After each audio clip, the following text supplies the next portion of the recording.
The first mailbag episode of the season. I asked y'all for questions. You delivered on Twitter. We're talking lots of stuff today, including trades, rotation changes, guys out there on the market, little tweaks the Pacers can make, all sorts of stuff as their season goes into its mid-stage coming here on today's mailbag edition of the Locked On Pacers podcast. You are Locked On Pacers, your daily Indiana Pacers podcast. Part of the Locked On Podcast Network, your team every day.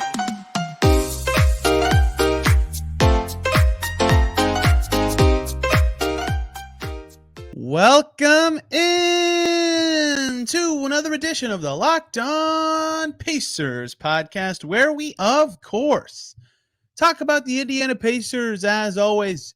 My name's Tony East. I cover the team for Forbes and SI, and today, so much to dive into because it's a mailbag episode. Lots of questions from you guys about trades, about the rotation, about consolidating assets, about the long-term future of the team, where this team should go, what should they do, and I'll try to answer them to the best of my ability today. Love doing these episodes when the Pacers get a day off, and I haven't done one since the off season, right? So it's a good time to catch up on what people are thinking about, which I get it. It's a lot of trade stuff. It's the trade season, but also players who are frustrating them, players who are in a downturn, things like that. How can they improve? What can the Pacers do to maximize their teams? We'll just jump right in. I got a lot of questions, and I didn't even have the tweet up for that long. You guys are the best. First up, Austin DeLeon at Austin_DeLeon77, who gets to go first because he was the first one to send me a question like last week when I said I was going to be doing one of these last week. He said, couple parts here. One, likelihood the Pacers get 2 All-Stars this year. 2, how likely do you think it is they use all 3 of their upcoming first-round picks, and 3 in all caps? Will Mathurin ever start?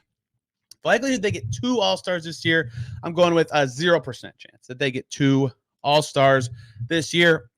Haliburton's got a great shot if he continues to lead the league in assists, and the Pacers are in the play-in spots still by the time that voting is done, which they're 9th in the East right now. They're pretty far ahead of the Bulls, who continue to look pretty miserable. That's 11th, and that's a big enough gap that they'll probably be in the mix in that 9, 8, 10 range by the time playoff voting, All-Star voting is done.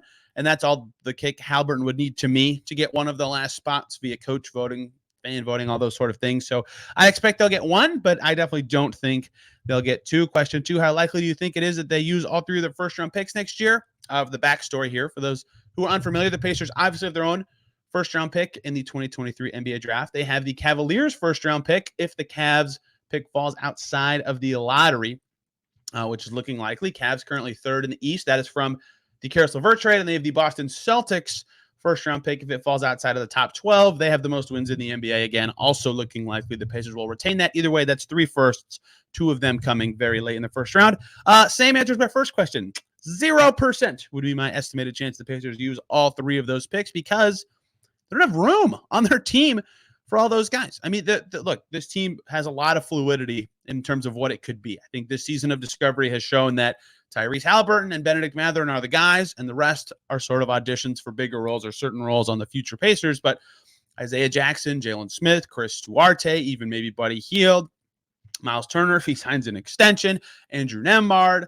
I mean, they have, plus their own first-round pick next year, they have a ton of guys already in the mix for minutes next year. They literally can't fit 3 more first-rounders into that mix and ascend the way they want to with good players by adding other talents. I'm sure I just missed someone, too, who's vital to their operation or in their rotation, right? It's just not possible. It doesn't make sense to have that sort of stuff. Aaron Nesmith, see, I already could think of one I missed. Like, I was just thinking from the 2020 draft where they have 3 of the lottery picks from that draft now, and Haliburton, Smith, and Nesmith, plus a lottery pick from 2021 and Duarte, plus a lottery pick from 2022 and Mathurin. That's already 5 lottery picks from the last 3 drafts who are young guys on your team, as well as other ones like Nembhard, like Jackson, right?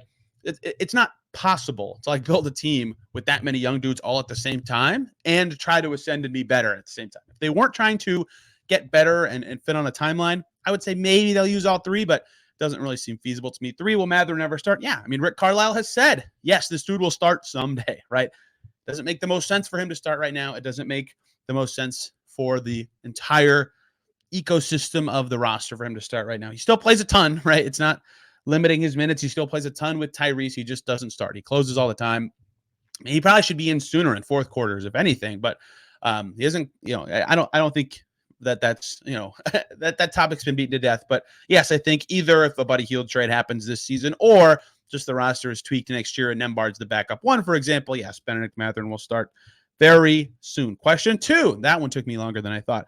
Comes from @Dontrell Bullies, aka Pacers fan, says, my question for you is better fits John Collins from Atlanta or OG Anunoby from the Raptors? Also, do you think we are better with Nembhard at the one with the second unit over TJ, but using TJ as a 3-point? Mailbag me. Well, TJ McConnell should not be a 3-point guy. So for the first part about John Collins and OG, both kind of Pacers-y fits in terms of the young guy with some amount of time under contract, although Collins has many, many more years on his current deal than OG Anunoby. In terms of which player is a better fit for the Pacers right now, that's OG by a mile. OG is a 3-and-D wing who can put it on the floor and make some plays. He's not like a playmaker per se, but because he can play well on both ends and is a wing, he by default fits better with the Pacers, even though they need 4 desperately. OG can play the 4. He's tough enough to do that. He's big enough to do that. Collins is a good player.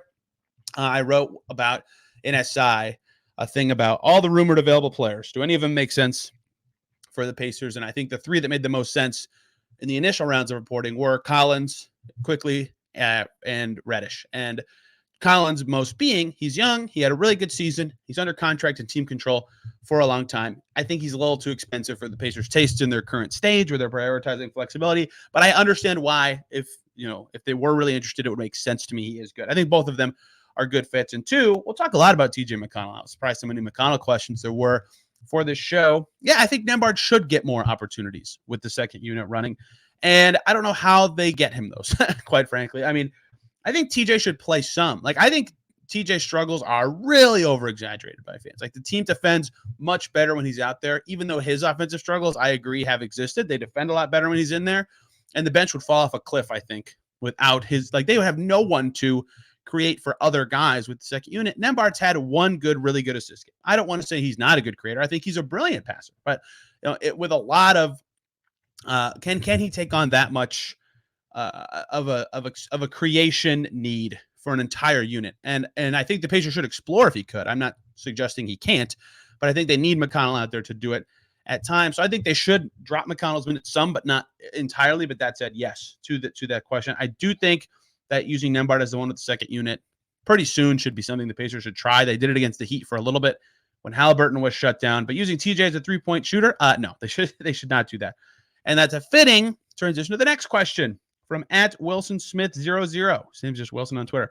What on earth is TJ McConnell doing on this team? What does he do that is worth eating valuable Mathurin/Duarte/Nembhard minutes? I don't think he's taking any minutes from Mathurin or Duarte at all. Quite frankly, he only plays the one.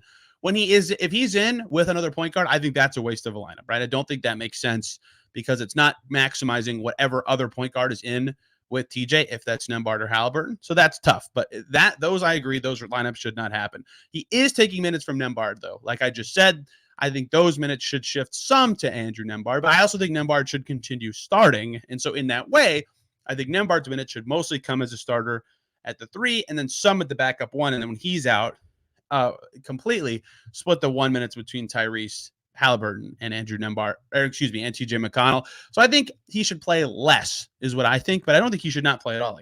I think it's drastically overstated. Like his on-off numbers are not bad, right? Minus 0.5 net rating when TJ McConnell is not in the game. That's about 1,000 minutes. Their offensive rating is 115.6. That's good when he's out. Their defensive rating is 116.2. That's bad. When he's in, those numbers basically flip, right? Their offensive rating drops to 108.8. That's bad. Their defensive rating is much better at 110.03. Like, I agree that he has not been as good of a creator or as good at that follow-away 8-footer as he usually has been. He still gets into the paint, and he's still one of their best point-of-attack guard defenders. I think he should still play, but maybe only like 10 to 15 minutes and then try to get Andrew Nembhard some more opportunities at the 1. I don't think he's soaking up. This is off the top of my head. I guess I'd have to really think about the rotation, but I don't think he's soaking up any Duarte Mathurin minutes outside of when he's playing alongside of another point guard, and I think those lineups just should not happen anymore. Those don't make sense to me. Last one before the break from Ty Mongoose @ThamHusband says, do you think Buddy and Nembhard should be put in the second unit to help since the second unit hasn't been good at maintaining the lead? Take away TJ's minutes and put Ben in the starting lineup. A lot of TJ McConnell stuff here. I don't really know what to make of the starting lineup because It's good to close the second quarter. It's good to start the third quarter. Whenever it's in outside of the start of games, it's fine. But the starts are bad, and they've had some better ones this week. Actually, their start of games has been decent. But I don't think pulling Buddy, I can't pin a player that I would say is a prop. Like, I would say their defense is their biggest problem, and pulling Nembhard would make it worse, presumably. My take on their starts has been that it's all a mental hurdle because the lineups, whatever it is that they start, no matter who the swaps is, if it's Neesmith in there for Jalen Smith, if it's a different guy at the 3 instead of Nembhard, whatever they've done has not been successful, right? And so I think Matherin's in the right role for him because he's getting a ton of minutes and still getting to be a creator with second unit, which is needed. They desperately need it. So I don't know what the change is. I don't think that is what I would do personally. I think that the big switch to me for the starting 5 was one that they did this week. I think they needed to put Jalen Smith at the 5 with the second unit. I think that he was not a good fit next to Turner, and they did that, and it's really helped Neesmith. And they haven't had as many, in fact, any really bad starts since they did that. Smith had some big games, defensively, especially at the 5. I think that's a good switch. I would ride with that for a little bit. If there's still some persisting issues, especially at the start of games, and then maybe figure something else out. But I don't think that is at this time necessary or what I would do. A lot more trade questions coming here in segment 2 from today's Mailbag show. You won't want to miss those. Let's get right into that. But before we do, let me talk to you guys about Turo. Turo is the world's largest car sharing marketplace. With Turo, you can book any car you want, wherever you want it, and from a community of local hosts. Browse a large selection of vehicles from just about any occasion or budget across the US, UK, Canada, and Australia. Book a spacious SUV or minivan for a family road trip, for example. You can get a classic luxury car for a special event, birthday, or holiday. You can find affordable economy cars if you're on a budget and just need to get from point A to point B, or you can test drive the new electric vehicle you've had your eye on to see how it fits your everyday life. Many Turo hosts can even deliver the car right to you. Every trip is backed by liability insurance. Terms, conditions, and exclusions apply. Forget boring rental cars. Find your drive at Turo.com. Thank you, as always, for making Locked On Pacers your first listen today and every single day. For your second listen, let's go with Locked On Lakers. I know they get a lot of buzz, but this time it's different. Anthony Davis out for a month, and the Lakers guys will break down what that means for Los Angeles, who might be losing another season of LeBron's career. That's just horrible for the Lakers. We move on, though, here on Locked On Pacers into the Mailbag segment 2 here. Matt Voles at the Matt Voles says, with the club around 500, what do you put the chances at of a Turner or Hield both being traded by the deadline? I'm not good at percent chances, mostly just because things can change so fast. An injury, a desperate team, the market looking different than it currently does. So it's hard to do that. But I maintain exactly what I will have said all season, in that I think it still behooves them to explore these deals. I don't think the Pacers' record or their start should change their strategy at all from the start of the season. Yes, they've had a surprising start, but they said before the season, this is a new era, and we have a new longer-term approach, long-term thinking to building a roster. They have all this flexibility that they created for themselves.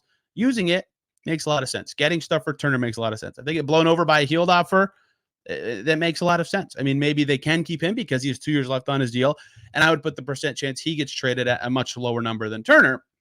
Maybe much is trying there at a lower number than Turner.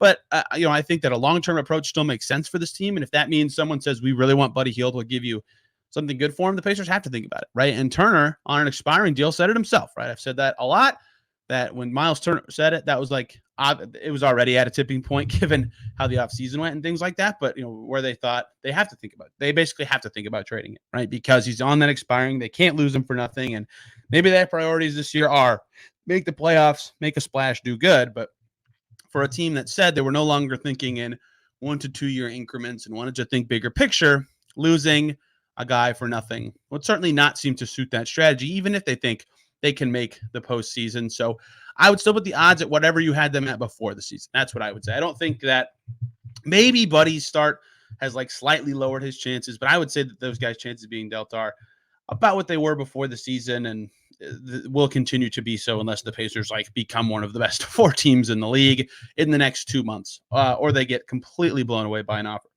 Architect X22, same handle as his name, says, do the Pacers have a shooting coach? We hear about the Pels and Thunder shooting coaches. I was wondering who that is for the Pacers. Chip Engelland is very well known for being a shooting coach in the NBA. He was with the Spurs for a long time. I think he's the one you're referring to with OKC now. I don't know who the Pels shooting coach is, although I bet if you said his name, I'd say yes, that's it.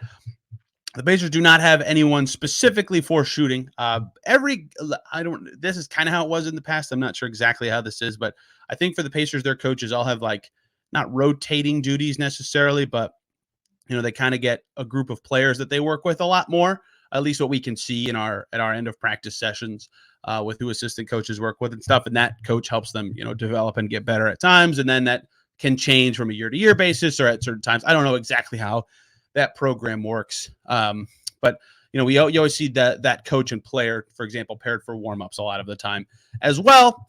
Rick Carlisle was just talking about how he was working with Benedict Mathurin on his jumper, right?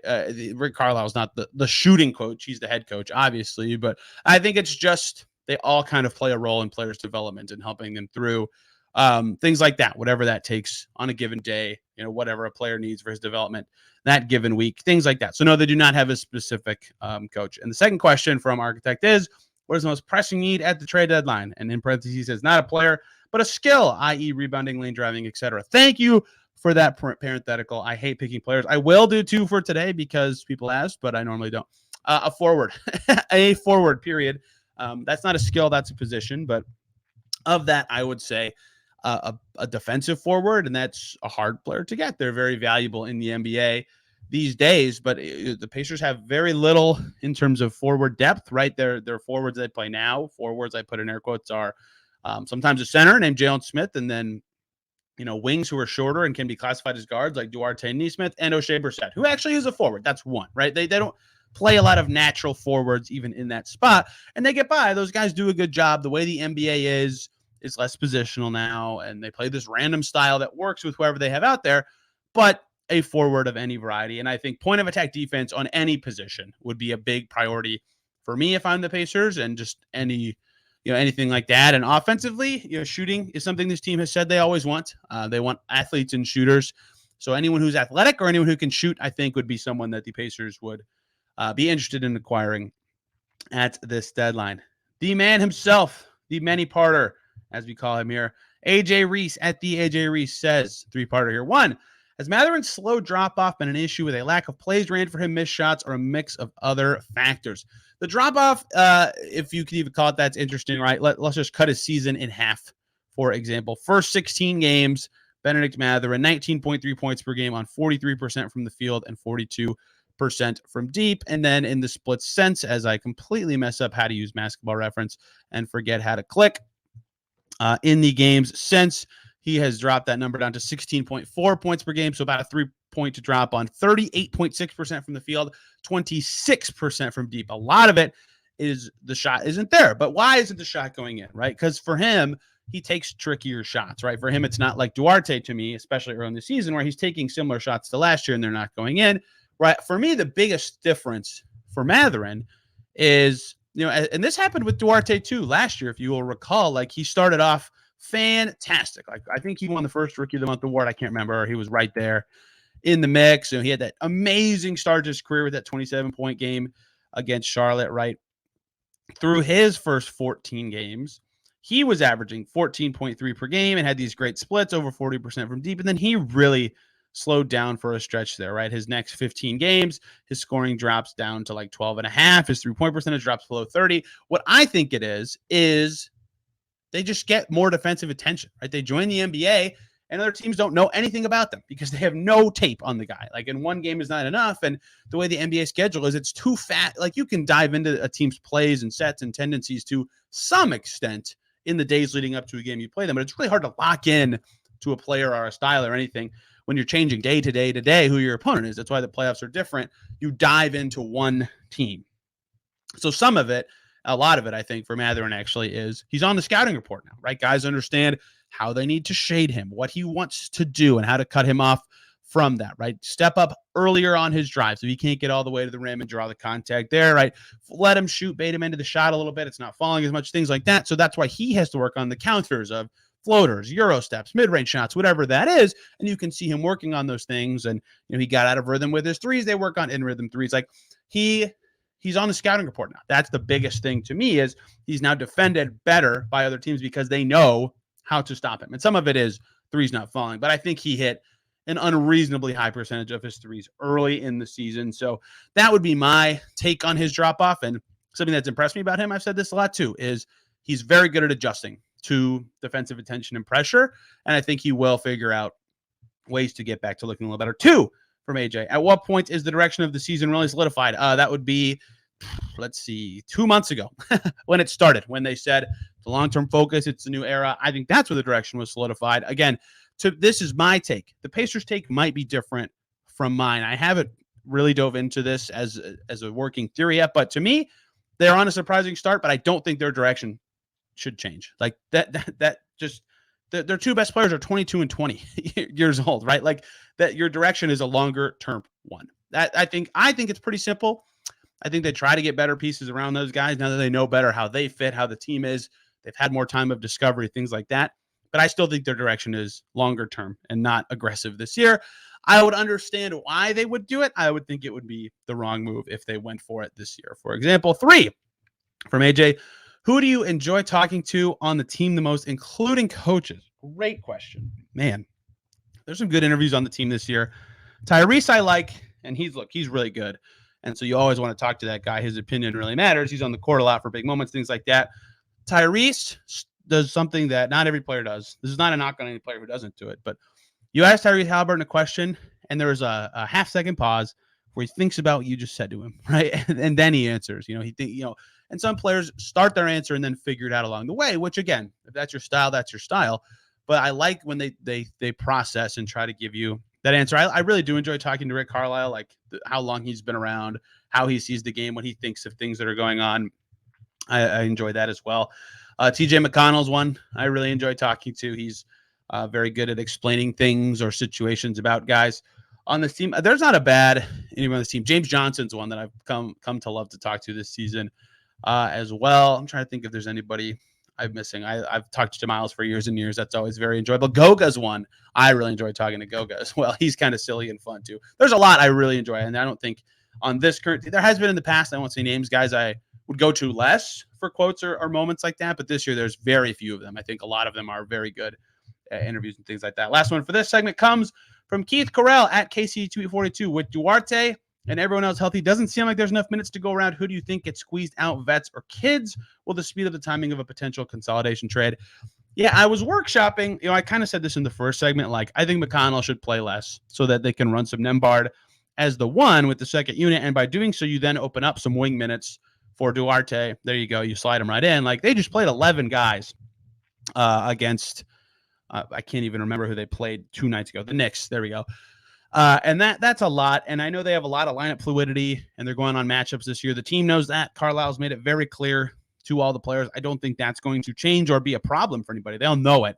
But yes, it's going to be someone getting squeezed out. So I think McConnell's an option. I don't think he'll get squeezed out, but I think he could play less if they decide to change some priorities there.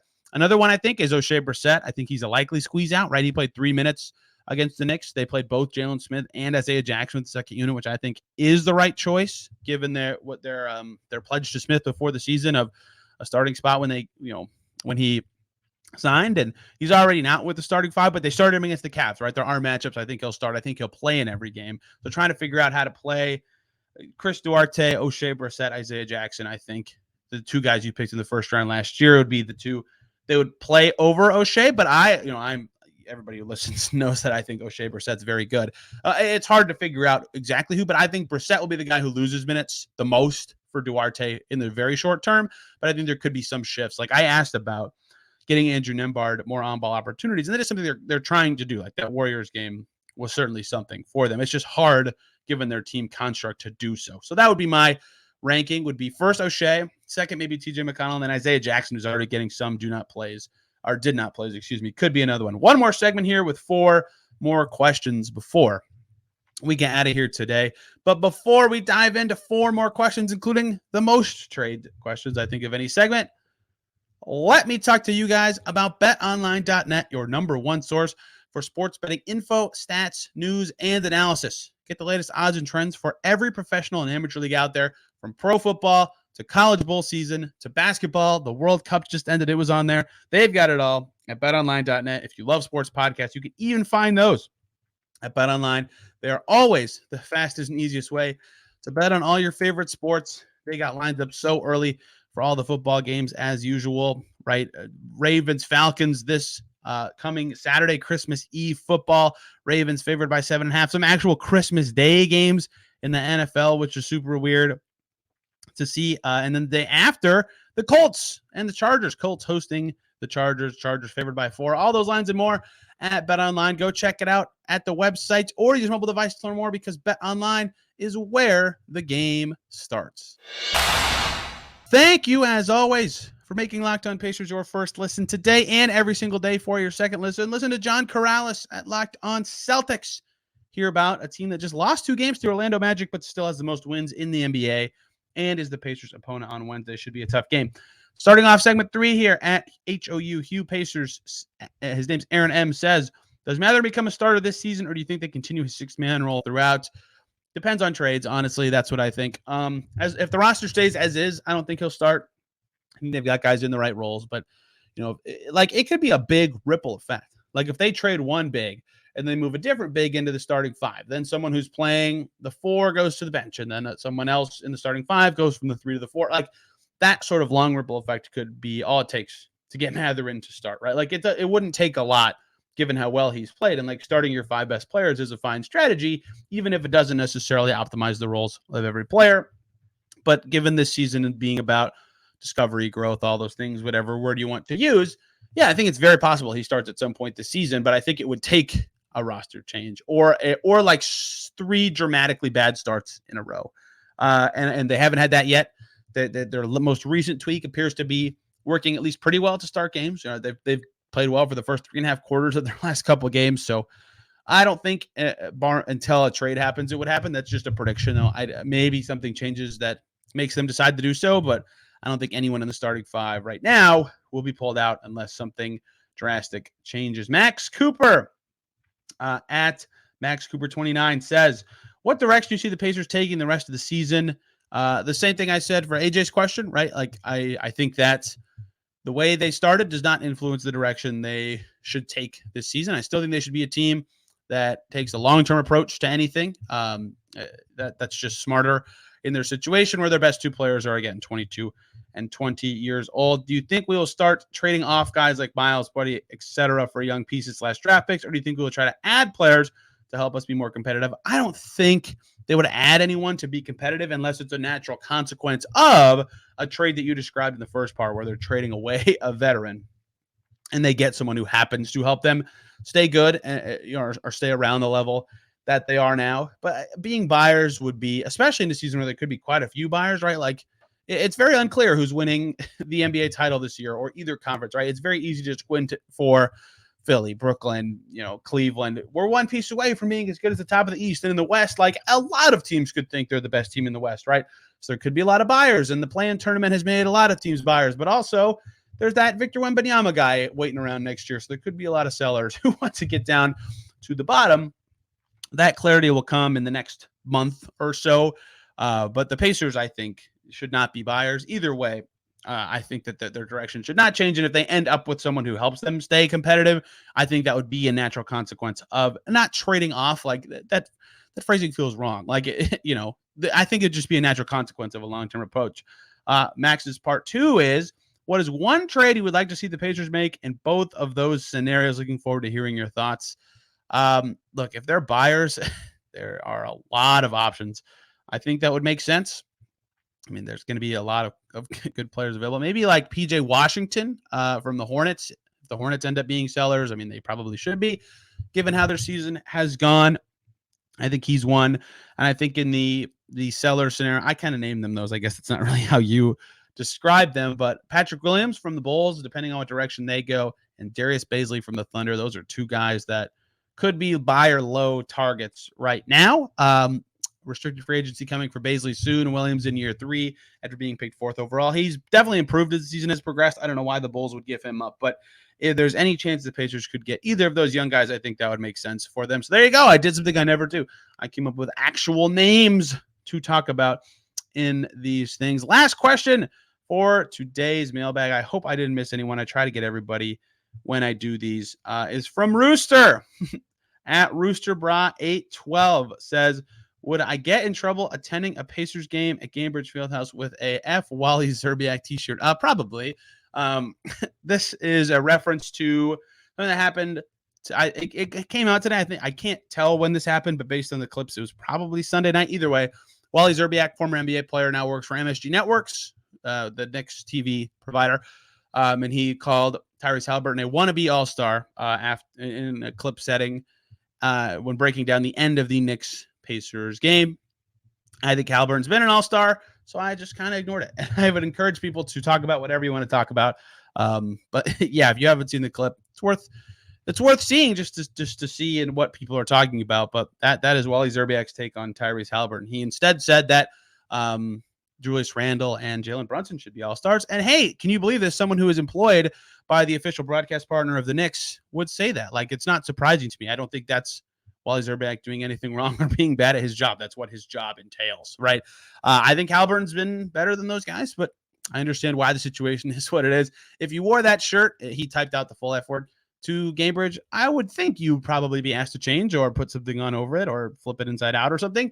But I don't know. I actually do not know what the whole situation would turn into there. Thank you, everybody, for the questions today. It is always much appreciated. Glad I always put the tweet up on the podcast Twitter account, and then I'm like, oh yeah, people don't read those tweets for anything except for shared episodes. So then I share it on my own, and then people immediately reply, and then I have to delete it right away. So I'm just going to start sharing them on both to speed up the process in the future. Either way, thank you all for submitting questions. It is always much appreciated. Tomorrow, John Corrales from Locked On Celtics will join to talk Pacers Celtics. We'll review the Brogdon trade a bit. He's playing very well for Boston, as well as Neesmith, who's playing well for the Pacers. Maybe we'll sneak in some words about Daniel Tice, who is still, in fact, on the Pacers, despite very scarcely being a topic of conversation for the team this year. And throughout the week, we'll talk Pacers Celtics. We'll talk about their game against the Heat coming up later this week, who've quietly won 4 in a row, right? The Pacers schedule is just getting tougher and tougher as things continue. So there's going to be lots to talk about here on Locked On Pacers heading into the holiday weekend. Thank you guys a ton for listening today. It is much appreciated. If you submitted a question, thank you so much. I cannot thank you enough. Everybody have a fantastic day. We will see you tomorrow.